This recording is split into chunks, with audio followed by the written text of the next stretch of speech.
Zapovjednik Franz Stangl bio je zadužen za logore smrti Sobibor i Treblinka. Pomogao je usavršiti te strojeve za ubijanje. Na kraju rata, on i jedan od njegovih brutalnih podređenih pobjegli su skrivajući se u Južnoj Americi.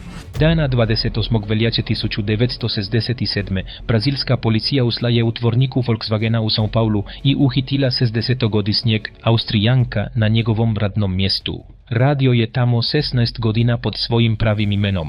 Imao je austrijski pasos i bio je registriran u konzulatu. Kolege su ga smatrale običnim radnikom, ali Franz Stangl bio je bivši zapovjednik Treblinke.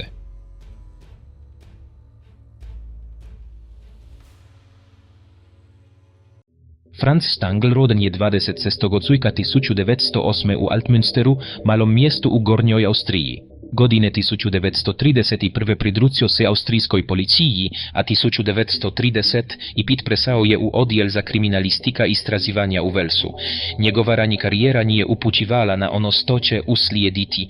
Bio je kompetentan istražitelj, poznat po slijedenju procedura i vodenju detaljnih evidencija. Kolege su ga opisivali kao metodiknog i učinkovitog, osobine koje će kasnije definirati njegovu ulogu tijekom rata. Sve se promijenilo 12. ožujka 1938. kada je nacisticka Njemacka anektirala Austriju u Anschlussu. U roku od nekoliko tjedana austrijske institucije integrirane su u njemakokarstvo, a državni službenici suočeni su s izborom prilagoditi se ili dati ostavku. Stangl je odabrao prilagodbu. U svibnju 1938. pridružio se NSDAP-u, a u studenom 1938. SS-u. To nisu bili prisilni upisi. Stangl se dobrovoljno uključio, voden ambicijom više nego ideologijom. SS je nudio prilike za napredovanje koje mirnodopska Austriča nikada nije mogla. Krajem 1940. Stangl je dobio naredbu da se šavi u Berlin. Dodijeljen je programu S namjerno nejasnim nazivom. Generalna zaklada za dobrobit i institucionalnu skrb, cifrirana T4 prema svojoj adresi u Berlinu. Prava zvra programa bila je eutanazija osoba s invaliditetom koje su nacisti smatrali neprikladnima. Od siječnja 1941. Stangl je služio kao nadzornik policije u Schloss Hartheim, objektu blizu Linka. Između siječnja 1941. i svibnja 1942. oko 18.000 ljudi umrlo je tamo. Stanglova uloga bila je administrativna i sigurnosna. Nadzirao je policijski stražarski odjel, upravljao papirologijom i osiguravao nesmetan rad objekta, nikada ne dovodeći u pitanje dobivene naredbe. Rad u Hartheimu dao mu je iskustvo koje će oblikovati njegovu sljedeću misiju.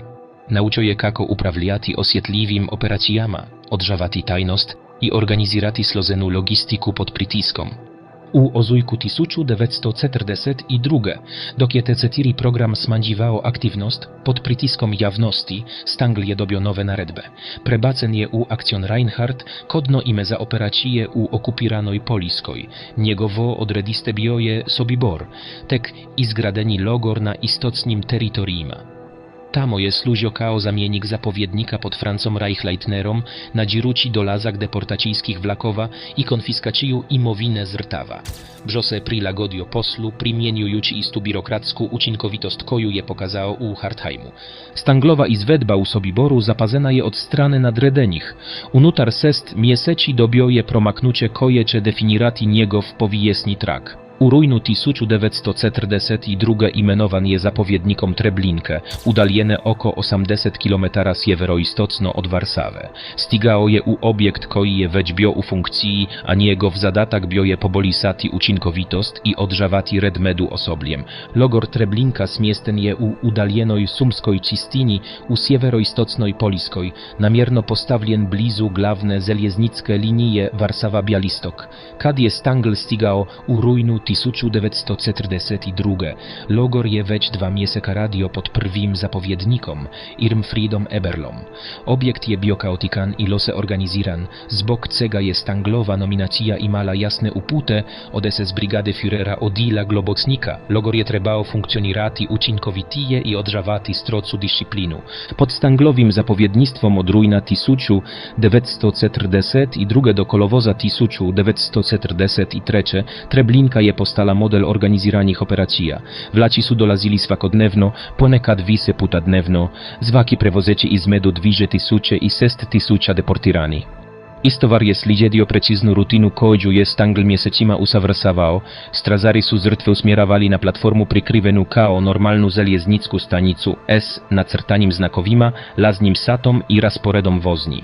SS osoblje i ukrajinski pomoćni strazari razvrstavali su dolaske, odvajali obitelji i konfiscirali dragocjenosti.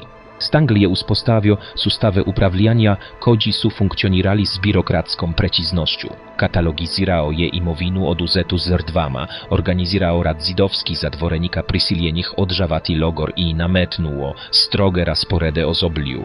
Logor je tretirao poput poslovne operacije s ciljevima učinkovitosti. Preživjeli koji su kasnije svjedočili prisjećali su se Stangla kao udaljene osobe koja je rijetko izravno komunicirala s zatvorenicima.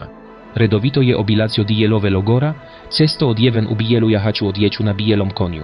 Bivsi zatvorenici opisivali su ga kao hladnog i distanciranog čovjeka koji je logor tretirao kao administrativni izazov.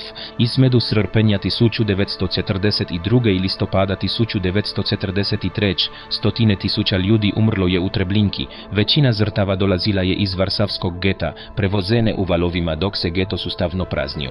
Drugi vlakovi dolazili su iz Radoma, Lublina, Bjalistoka i drugih poljskih gradova, kao i iz Teresjenštata i nekoliko balkanskih zemalja. 2. kolovoza 1943. Sve se promijenilo. Skupina židovskih zatvorenika, koji su tjednima tajno skladistili oružje i planirali ustanak, pokrenula je pobunu rano poslije podne. Napali su strazare, zapalili zgrade i probili zaštitnu ogradu logora. Oko 200 do 300 zatvorenika pobjeglo je u okolne sume, jako su ih njemačke snage i lokalni suradnici većinu uhvatili unutar nekoliko dana. Manje od 70 preživjelo je rat. Ustanak je označio početak kraja Treblinke. Stangl nije bio prisutan tijekom pobune jer je logor napustio ranije tog dana. U roku od nekoliko tjedana dobio je naredbe za premjestaju Trst, Italija, gdje je radio na protupartizanskim operacijama do kraja rata. Iza njega Treblinka je sustavno rastavljena. Do studenog 1943. nije ostao nikakav vidljiv trak logora. Nijemci su obradili mjesto i posadili drveće, pokušavajući izbrisati sve dokaze. Kada je Njemačka kapitulirala 8. svibnja 1945. Franz Stangl bio je u sjevernoj Italiji. Američke snage uhitile su ga nekoliko dana kasnije i smjestile u internacijski logor u Austriji. Kaos neposredno nakon rata isao mu je na ruku. Saveznicka vlast imala je popise traženih ratnih zločinaka, ali Stanglovo ime nije se nalazilo na popisima najviše prioritete. Logor Treblinka bio je unisten tako temeljito da istražitelji u početku nisu znali mnogo o njemu. Amerikanci su ga prebacili pod austrijsku skrb, ne prepoznajući njegovu važnost. Godine 1947. austrijske vlasti uhitile su Stangla u Lincu zbog manjeg prekršaja.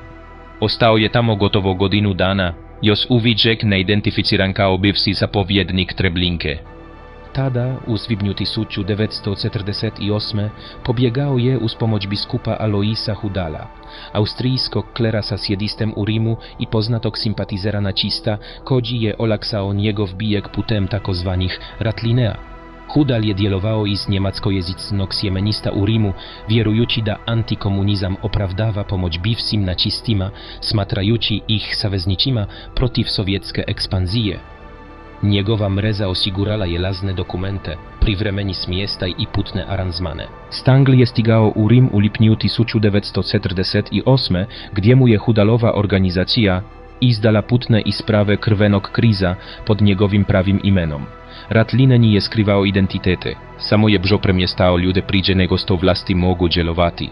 Iz Rima Stangl je putovao u Damask, Siridža. Sirijska vlada postavljala je malo pitanja o njemačkim izbjeglikama. Stangl je nasao posao u tekstilnoj tvornici i živio tiho od 1948. do 1951. Saljući pisma svojoj supruzi Teresi i njihovoj trojici kćeri u Austriji. Tijekom tog razdoblja držao se niskog profila, izbjegavajući pažnju lokalnih vlasti i male mreže lovaka na naciste koji su počeli pratiti bjegunce. Godine 1951. Stangl je dobio vizu za Brazil koristeći svoje pravo ime. Stigao je u São Paulo Paulo i zaposlio se u tvornici Volkswagena u Brooklynu. Rad je bio zakonit i rutinski, a 1954. Teresa i kćeri pridružile su mu se kako bi započele novi život. Obitelj se smjestila u malenoj kući, vodeći obikan srednjoklasni život.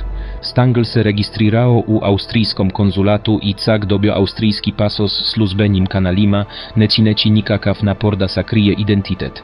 Kriticna pogreska dogodila se 1964. kada je Teresa podnijela zahtjev za austrijski pasos u konzulatu. Zahtjev je zahtijevao da navede Stanglovu adresu, taj dokument stigao je do austrijske savezne policije. Simon Wiesenthal, lovak na načiste koji je održavao kontakte u austrijskom pravosudu, uočio je ime Franz Stangl povezano s adresom u São Paulu. Tracio je Stangla otkako su preživjeli počeli davati svjedokanstva o Treblinki. Wiesenthal je kontaktirao vlasti zapadne Njemačke i dao im Stanglovu točnu lokaciju. Dana 28. veljače 1967. brazilska federalna policija usla je u tvorniku Volkswagena i uhitila Franza Stangla na njegovom radnom mjestu. 16 godina živio je otvoreno u Brazilu pod svojim pravim imenom. Franz Stangl izručen je zapadnoj Njemačkoj 22. lipnja 1967. Stigao je u Düsseldorf, gdje su tužitelji mjesecima gradili slučaj. Istraga o Treblinki započela je krajem 1950-ih, intenzivirajući se nakon sudenja Adolfu Eichmannu 1961. koje je donijelo međunarodnu pozornost na neprocesuirane ratne zločince. Sudenje je otvoreno 13. svibnja 1970. gotovo 3 godine nakon njegovog uhićenja. Sudnica je bila puna novinara, pravni promatrača i preživjelih koji su putovali iz Izraela, SAD-a i Europe. Za mnoge preživjele ovo je bio prvi put da javno govore o svojim iskustvima. Tužiteljstvo se oslanjalo na svjedokanstva od svjedaka. Zaplijenjene dokumente i Stanglova priznanja tijekom ispitivanja priđe sudenja. Nije porisao svoju ulogu zapovjednika. Umjesto toga, obrana je tvrdila da je slijedio naredenja i nikoga nije izravno ozlijedio. Svjedokanstva preživjelih bila su emotivno srce sudenja. Samuel Reisman, koji je pobjegao tijekom kolovoskog ustanka 1943. i svjedočio u Nürnbergu 1945. Vracio se da identificira Stangla. Drugi preživjeli opisivali su raspored logora, laznu željeznicku stanicu i Stangla u bijeloj jahačoj odjeći. Prisjećali su se njegove distancirane naravi i načina na koji je pregledavao logor kao da obilazi tvorniku. Jedan svjedok izjavio je da je Stangl rekao kako logor radi kao sat. Stanglovo svjedočenje otkrivalo je čovjeka koji je racionalizirao svoje postupke birokratskim jezikom. Tvrdio je da je bio odgovoran samo za administraciju logora, ne za ono što se tamo dogadalo. Rekao je da je tražio premjestaj, ali mu je odbijen. Kad su ga pitali kako pomiruje svoju ulogu s događajima u logoru, odgovorio je da nije razmišljao o deportiranjima kao o pojedincima. Opisao ih je kao teret. Tužiteljstvo je tvrdilo da je Stanglova administrativna učinkovitost bila ključna za rad logora i da ga njegovo znanje čini izravno odgovornim. Dana 22. prosinca 1970. nakon 7 mjeseci sudenja donesena je presuda. Franz Stangl proglasen je krivim za suodgovornost u smrti 900.000 ljudi i osuden na doživotni zatvor, bez vidljive reakcije na presudu. Stangl je premjesten u zatvor Kaiserswerth u Düsseldorfu. Početkom 1971. britanska novinarka Gitta Sereny provela je viz od 70 sati intervjua s Jim za svoju knjigu Into the Darkness. U razgovorima Stangl je ostajao obramben, ali povremeno pokazivao pukotine u svojim racionalizacijama. Priznao je da je znao što se dogada u Treblinki od samog početka i priznao da su njegove organizacijske vještine učinile operacije učinkovitijima. Ali je insistirao da nije mogao odbiti svoju misiju. Dana 28. lipnja 1971. samo 19 sati nakon posljednjeg intervjua sa Sereny, Franz Stangl umro je od zatajenja srca u svojoj zatvorskoj ćeliji. Imao je 63 godine i služio je manje od 6 mjeseci svoje doživotne kazne. Sereny je kasnije napisala da je tijekom posljednjeg razgovora Stangl izgledao blizu priznanja pune težine svojih djela, ali nije bilo jasno je li doživio istinsko kajanje. 16 godina, jedan od najtraženijih ljudi u povijesti sastavljao je automobile u brazilskoj tvornici pod vlastitim imenom. Njegov bijek otkrio je koliko su lakoratni zločinci mogli prolaziti, nezapazeno kad nitko nije dovoljno pazljivo gledao. Njegovo uhićenje dokazalo je da preživjeli nikada nisu prestali traziti. Hvala na gledanju. Ako vam je ovaj video bio informativan, pogledajte sljedeći. Heinrich Müller, Gestapo se vkodzi je nestao nakon drugog svjetskog rata. Lajkajte video, pretplatite se i kliknite na zvono za više iz History Inside.